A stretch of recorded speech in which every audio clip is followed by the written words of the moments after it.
Welcome back to YouTube channel. ಇವತ್ತಿನ ರೆಸಿಪಿಲಿ ನಾಟಿ ಕೋಳಿ ಸಾಂಬಾರು ಮಾಡುವುದು ಹೇಗೆ ಅಂತ ನೋಡೋಣ ಬನ್ನಿ. ಫಸ್ಟು ಒಂದು ಜಾರ್ಗೆ 3 ಮೀಡಿಯಮ್ ಸೈಜ್ ಈರುಳ್ಳಿ, 2 ಇಂಚ್ ಶುಂಠಿ, 2 ಬಿಡಿಸಿದ ಬೆಳ್ಳುಳ್ಳಿ, ಅರ್ಧ ಕಪ್ ಸಾಂಬಾರ್ ಸೊಪ್ಪು, 1 ಸ್ಪೂನ್ ಅರಿಶಿನ, 10 ಉಂಡೆ ಮೆಣಸು ನೀರು ಹಾಕಿ ನುಣ್ಣಗೆ ಗ್ರೈಂಡ್ ಮಾಡಿ. ಒಂದು ಕುಕ್ಕರ್ಗೆ ಸ್ವಲ್ಪ ಎಣ್ಣೆ, ರುಬ್ಬಿರೋ ಮಸಾಲೆಯನ್ನು ಹಾಕಿ ಹಸಿ ಸ್ಮೆಲ್ ಹೋಗೋವರೆಗೂ ಫ್ರೈ ಮಾಡಿ. ನಂತರ ವಾಶ್ ಮಾಡಿಟ್ಟಿರುವ ಚಿಕನನ್ನು ಹಾಕಿ ಚೆನ್ನಾಗಿ ಮಿಕ್ಸ್ ಮಾಡಿ.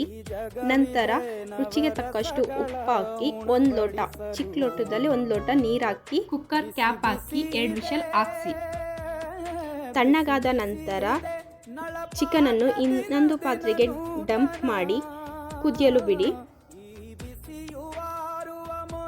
ಒಂದು ಜಾರ್ಗೆ 1 ಕಪ್ ಕಾಯಿ ತುರಿ, 4 ಸ್ಪೂನ್ ಖಾರದ ಪುಡಿ, 5 ಸ್ಪೂನ್ ಧನಿಯಾ ಪೌಡರ್, ಮಸಾಲೆ ಐಟಮ್ಸ್ ಚಕ್ಕೆ, ಗಸಗಸೆ, ಕಡಲೆ, ಲವಂಗ, ಏಲಕ್ಕಿ ಹಾಕಿ ಸ್ವಲ್ಪ ನೀರು ಹಾಕಿ ನುಣ್ಣಗೆ ಗ್ರೈಂಡ್ ಮಾಡಿ.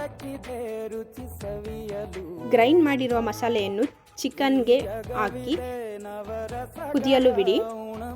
ರುಚಿಯನ್ನು ಹೆಚ್ಚಿಸಲು 1 ಕಪ್ ಮೆಂತ್ಯ ಸೊಪ್ಪನ್ನು ಹಾಕಿ ನಂತರ ಚೆನ್ನಾಗಿ ಮಿಕ್ಸ್ ಮಾಡಿ 5 ಮಿನಿಟ್ಸ್ ಕುದಿಯಲು ಬಿಡಿ. ಸಾಂಬಾರ್ ಸ್ವಲ್ಪ ತೆಳುವಾಗಲು ನೀರನ್ನು ಹಾಕಿ ರುಚಿಗೆ ತಕ್ಕಷ್ಟು ಉಪ್ಪು ಹಾಕಿ ಮಿಕ್ಸ್ ಮಾಡಿ. ಮೇಲೆ ಸಾಂಬಾರ್ ಸೊಪ್ಪನ್ನು ಹಾಕಿ ಅತಿ ಸುಲಭವಾಗಿ ನಾಟಿ ಕೋಳಿ ಸಾರು ಜೊತೆ ಶಾವಿಗೆ, ಮುದ್ದೆ, ರೈಸ್ ಸೂಪರ್ ಆಗಿರುತ್ತೆ. ಇದೇ ಥರ ವಿಡಿಯೋಗಾಗಿ ನನ್ನ ಚಾನಲ್ನ ಸಬ್ಸ್ಕ್ರೈಬ್ ಮಾಡಿ. Thanks for watching.